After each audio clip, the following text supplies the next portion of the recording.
que alguém sabe porque é que o mar é tão salgado? Então sejam nós temos esta história que vão ficar a saber. Há muito tempo existiam dois irmãos.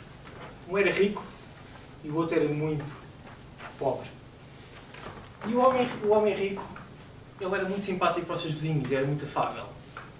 Já a sua relação com o seu irmão pobre não era das melhores. Ele tratava-o um pouco mal.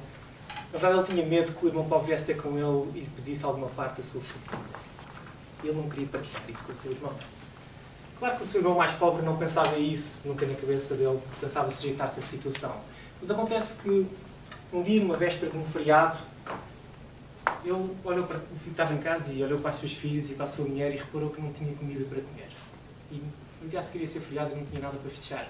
Então ele viu-se na situação de ir ter com o irmão para lhe pedir qualquer coisa. E ele virou-se para o irmão e pediu-lhe: por favor, dá-me um pouco de carne que eu sei que ontem tu mataste uma vaca.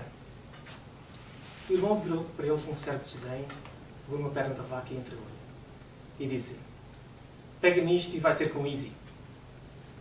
O irmão pegou na perna da vaca, saiu de casa e pensou para si: esta perna realmente não é para mim. O meu irmão disse-me que era para Easy, o duende da floresta. Ele era um homem probo e, portanto, apesar da vontade que ele tinha em levar a carne para casa, que ele não comia há imenso tempo, ele seguiu os olhos do irmão e dirigiu-se para a floresta. Se demorou muito tempo, se demorou pouco tempo, não se sabe ao certo. O que se sabe é que, a meio da viagem, ele encontrou os lenhadores e perguntaram o que é que ele estava a fazer. E então ele disse-lhes, contou-lhes a história dele e disse que levava aquela carne para Easy. E então eles viraram-se para ele e explicaram o caminho. Na verdade, ele nem sequer sabia onde é que era, só sabia que ele morava naquela floresta. Então eles foram muito amáveis para ele, explicaram-lhe tudo e ele assim fez. Seguiu os conselhos dos lenhadores. E ficou muito espantado com aqueles conselhos, porque a realidade é que na aldeia ninguém o respeitava muito.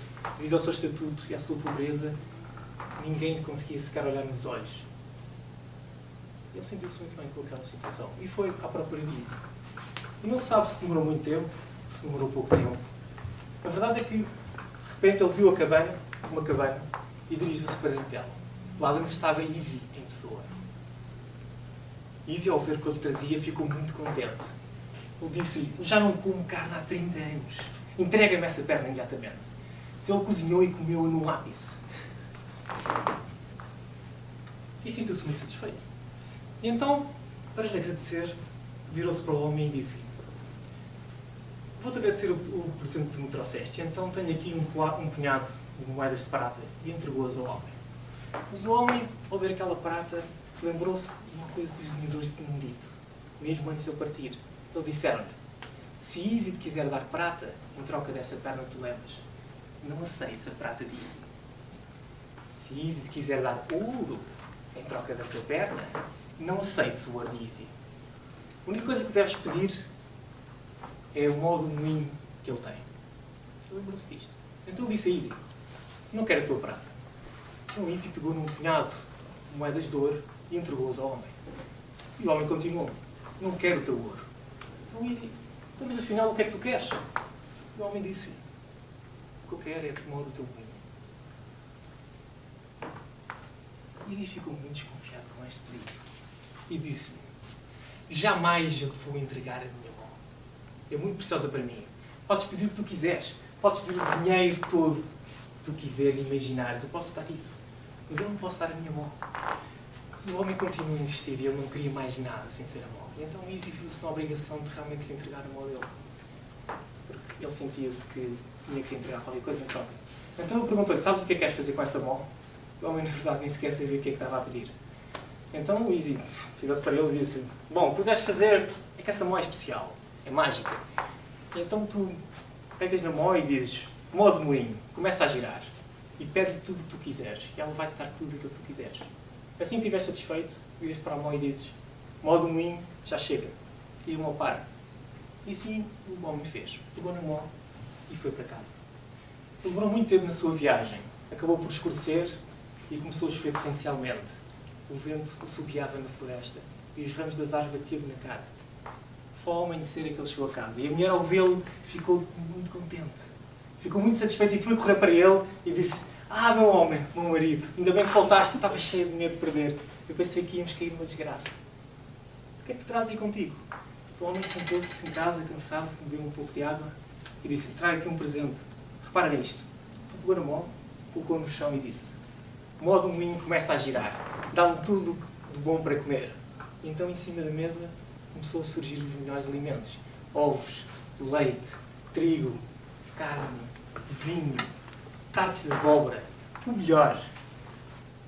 Ele, satisfeito, disse para a Mó: Mó, podes parar. Já chega. E então a mulher foi correr e colocou tudo em sacos. E a partir daí a vida deles transformou-se completamente. Mas eles não eram muito gananciosos e pediam só aquilo que precisavam. Mas apesar de toda a aldeia começou a perceber que havia ali qualquer transformação. E o irmão dele começou a perceber essas transformações e começou a roer-se de inveja por dentro. Então foi ter com ele para saber o que é que se passava, como é que ele tinha enriquecido tão rapidamente. Então chegou ao pé dele e disse: diz-me como é que tu enriqueceste. E o irmão não teve problemas e contou-lhe a verdade toda. Pegou na mão, mostrou-lhe a mão, mostrou-lhe aquilo que tudo a acontecer. Os olhos do irmão dele não queriam acreditar. Surreal. Estava ali o maior tesouro da vida dele.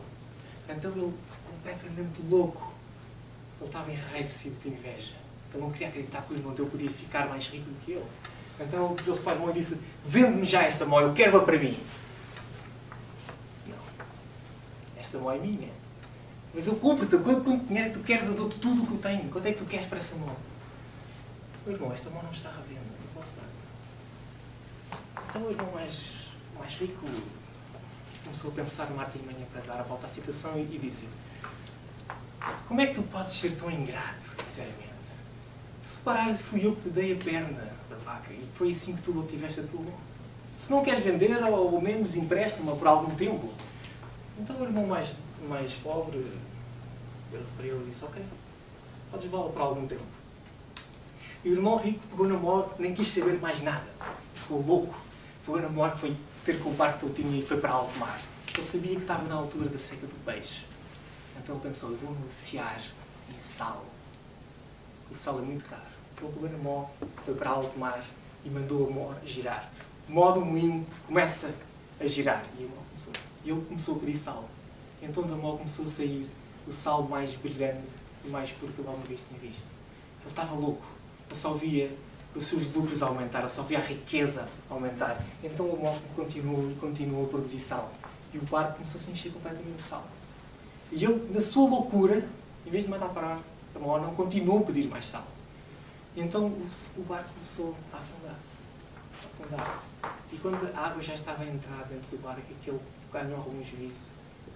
E apercebeu-se no momento que nem sequer tinha perguntado ao irmão como é que se desligava aquele aparelho. E pensou: mas como é que o barco para isto? E não conseguiu parar. Então o barco foi ao fundo e no momento, antes dele morrer afogado, pensou por si: dentro desta minha ganância toda, a minha vontade de mostrar a minha riqueza, acabei por destruir a minha vida. E com ele, o barco e a mó foram ao fundo. E diz-se hoje em dia que a mó continua a girar. E é por isso que o mar é tão salgado.